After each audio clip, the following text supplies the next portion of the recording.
The story begins with Reed Richards and his wife Sue Storm. Sue has just found out that she is pregnant. This news brings them overwhelming joy, especially since they had already given up on trying after many failed attempts. But Reed is lost in thought, wondering if their child might also inherit the same kind of extraordinary powers that they have. 4 years earlier, Reed, Sue, Reed's best friend Ben, and Sue's brother Johnny had gone on a space exploration mission. During their journey, their ship collided with a cosmic storm that completely transformed their bodies. Each of them gained unique superpowers. Ben's body turned into solid rock. Johnny's entire body ignited like fire, earning him the name Human Torch. Reed's body could stretch like rubber, while Sue developed the power to turn invisible and create force fields. Together, they formed a team known as the Fantastic Four, and they saved the world from countless threats. Reed, being a brilliant scientist, devoted himself to groundbreaking research, while Sue used her influence to unite nations and promote peace. She even struck a peace agreement with Harvey, the leader of the underground world. The entire world admired the Fantastic Four. At present, Johnny and Ben were waiting for Reed and Sue to arrive for Sunday dinner. For the first time ever, the couple was running late. The moment Ben saw their faces, he instantly realized that Sue was pregnant. Everyone began celebrating with joy. The news was soon announced to the whole world. Their entire home was baby-proofed, though everyone wondered if the baby would be born with powers too. Reed threw himself into researching this very question.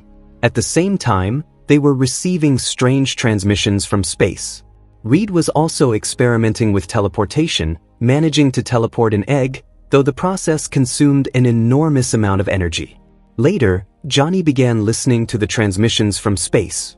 They were in a language no one could understand. Meanwhile, Sue noticed their robot, Herbie, building a crib for the baby. She told Reed that he should have been the one to build it.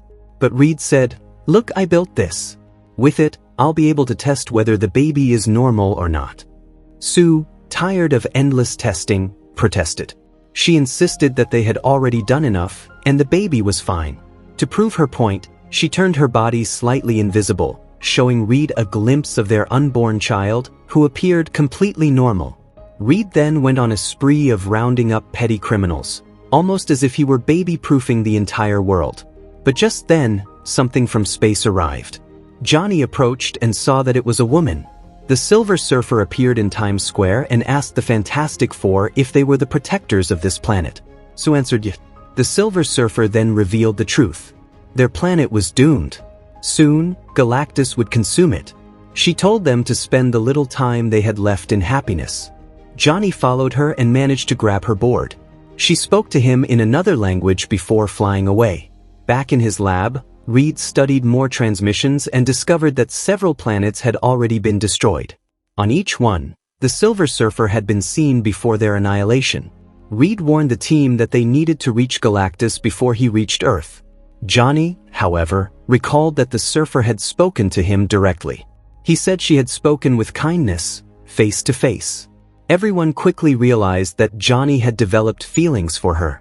He later told Sue that one of the transmissions from space sounded exactly like the language of the Silver Surfer. After that, Reed showed Johnny their new suits. With these suits, Johnny would now be able to transform into the Human Torch even in outer space, though only for a short time. The Fantastic Four once again set off into space. Using advanced technology, they traveled at incredible speed, tracking the heat signals of the Silver Surfer. Eventually, they arrived near a planet, and right before their eyes, that planet began to collapse.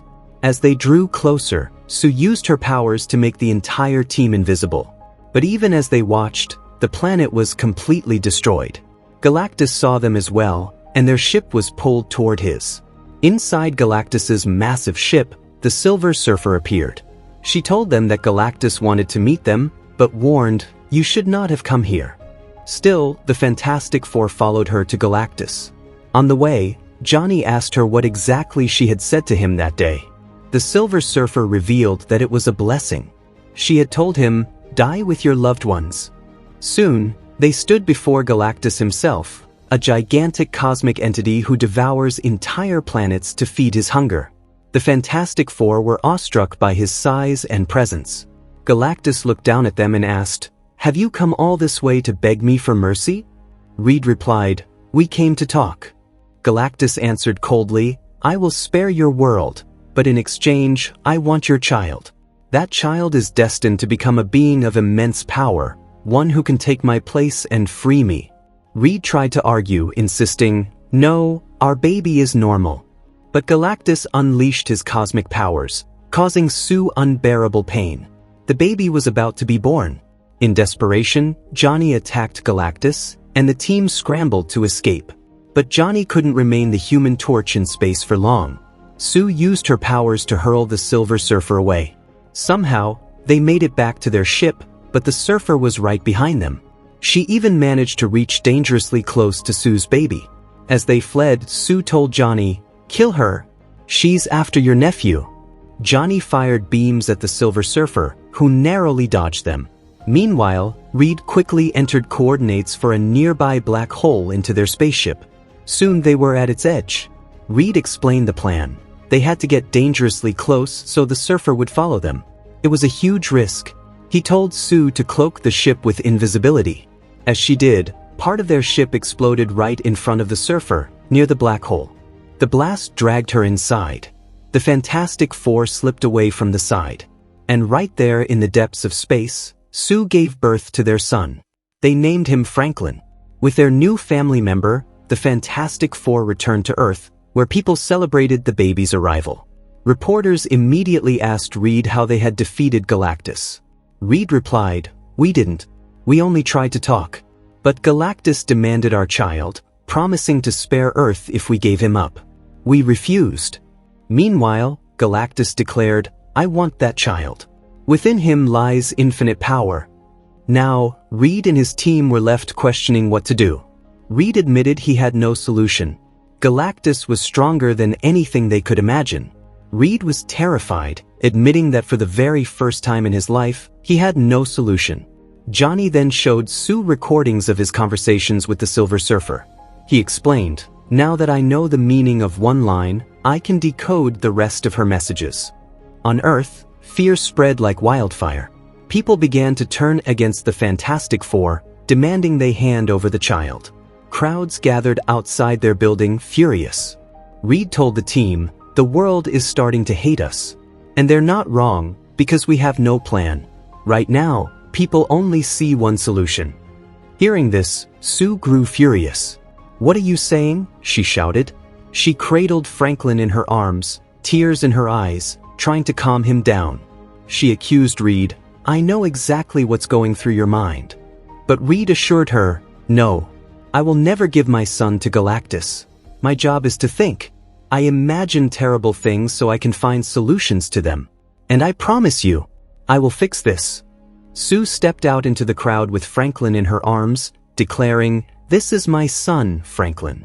She recalled her mother's words, who always told her, "Sue, I would move heaven and earth for you." And now, she vowed to do the same for her child. Sue made it clear, "I will not sacrifice my baby for this planet, and I will not sacrifice this planet for my baby. We will fight. We will fight together as a family." Her powerful words sparked an idea in Reed's mind. He said, "Then we'll move the entire Earth itself to a place where Galactus cannot reach." Just like he had teleported the egg, Reed planned to shift the entire planet, carrying it so far away that Galactus wouldn't be able to reach it for millions of years. To make this possible, massive towers began rising all across the Earth. The process required enormous energy, so lockdowns were imposed worldwide to conserve every bit of power. Meanwhile, Reed held Franklin close and admitted, "I don't know anything about you.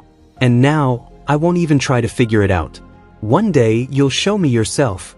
At the same time, Johnny was busy decoding the Silver Surfer's language. Finally, the day arrived to move Earth. The towers were activated, and the countdown began. But suddenly, the Silver Surfer appeared and started destroying the towers one by one. The Fantastic Four's mission was failing. Johnny stepped up to face her. He broadcast her language across every channel, and her name echoed everywhere, Shalabal. Johnny spoke to her in her own tongue. He had discovered that she came from a planet of scientists. When Galactus came to consume it, Shalabal sacrificed herself, becoming his servant to save her people. In the transmissions, her people thanked her.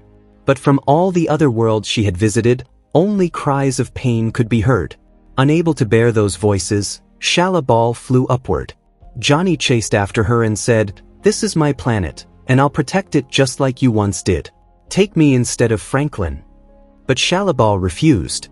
"That cannot happen," she said. "Take the child and leave this place." Back on Earth, the plan to move the planet had failed. Reed came up with a desperate alternative.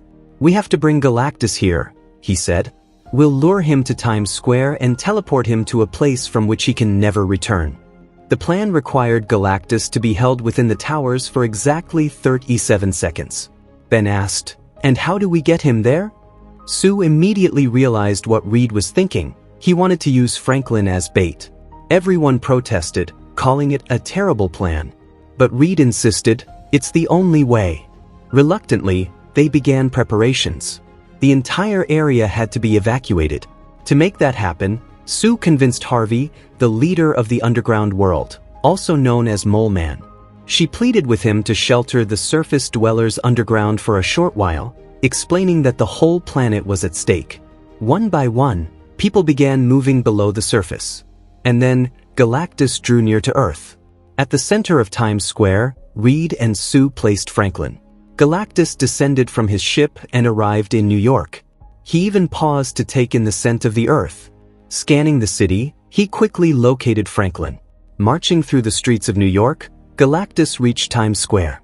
But before he could go further, Johnny attacked his eyes, blinding him for a moment, then rushed Franklin back to their home for safety. Reed was ready to activate the teleportation system, but Galactus refused to step between the towers. Instead, he backed away. Spotting Franklin inside the Fantastic Four's building, he moved toward it. The team fought desperately to stop him, but none of their attacks had any effect. Galactus hurled Ben into space. Johnny flew out to save him. Then, with a swipe of his massive hand, Galactus tossed aside Sue's car as if it were nothing.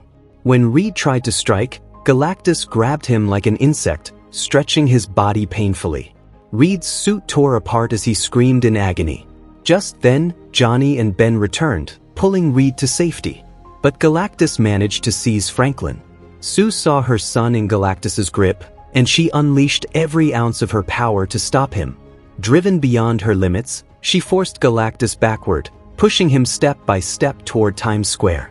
Reed pleaded with her to stop, but Sue cried out, "Save my baby!" Nothing mattered to her except Franklin. Ben toppled a building to unbalance Galactus, while Johnny triggered the countdown. Reed pulled Franklin to safety. Sue poured all her strength into one final push. The effort nearly killed her. And still, Galactus was not yet teleported. Seeing no other choice, Johnny prepared to sacrifice himself. But at the last moment, Shalabal took his place. She shoved Galactus into the teleportation zone and vanished with him. The danger was over. The team rushed to Sue's side, but she lay lifeless.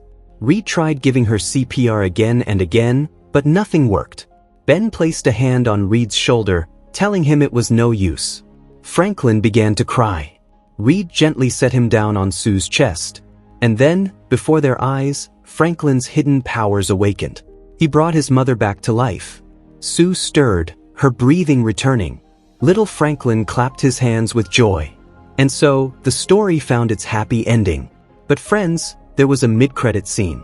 4 years later, Sue was sitting with Franklin, softly reading him a book. The moment she stepped away from him, Dr. Doom suddenly appeared. And that's where our story comes to an end. Tell us in the comments how you liked this explanation, and don't forget to like the video and subscribe to the channel.